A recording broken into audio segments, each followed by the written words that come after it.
most mischievous engines working on the Fat Controller's railway. They are kept busy pushing and pulling trucks up and down the line that runs from the China Clay Works to the harbour yard. They like to have fun together and often play tricks on the workmen. But sometimes their teasing ways can get them into trouble. One morning, the Fat Controller came to see them.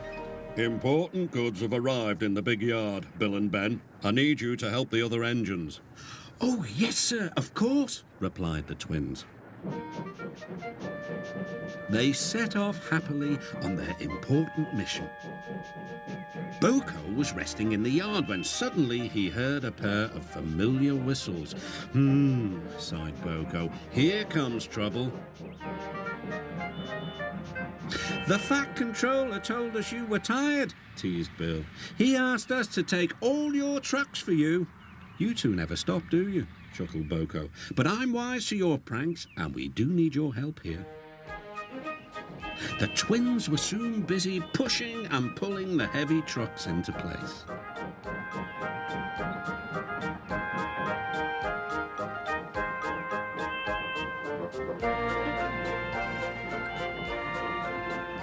At last, the day's work was done. The twins now became excited.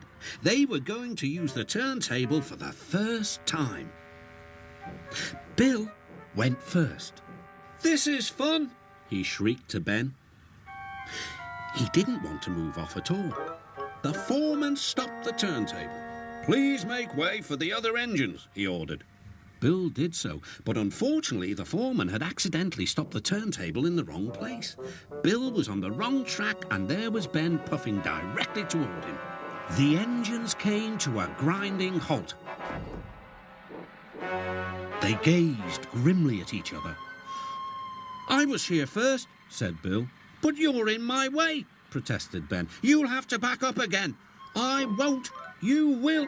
I won't." The Fat Controller came to stop the noise. "If you don't behave, I shall not allow you here again." The next day, Ben was still grumpy. "That Bill, imagine getting in my way on the turntable. He's a really silly engine." "The way I heard it," sighed Boko, "it sounded like you were both to blame." "Pho! You must have heard it all wrong."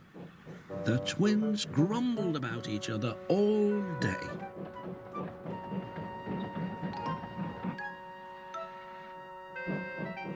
Even kind Edward lost patience. "All this grumbling spreads bad atmosphere in the yard." "You're quite right, and that's why I've come up with a plan." Boko whispered his plan to Edward. Then his driver told the Fat Controller. "I'll start making arrangements straight away." The next morning, he called Bill and Ben into the yard.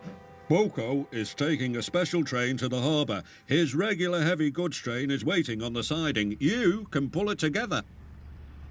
But, protested Bill and Ben, who were still not speaking to each other. "Good. I knew I could rely on you two." "I'll take the train myself," huffed Ben. "Go right ahead," said Bill. Ben was coupled up to the train of trucks, but they were too heavy for him to move alone. "Go on," teased Bill. "I can't," said Ben. Then suddenly both twins laughed. "I don't think we'll take turns this time, Ben," said Bill. "I think we'd better pull together." Ben was delighted. It was good to be helping each other. Best of all, it was good to be friends again.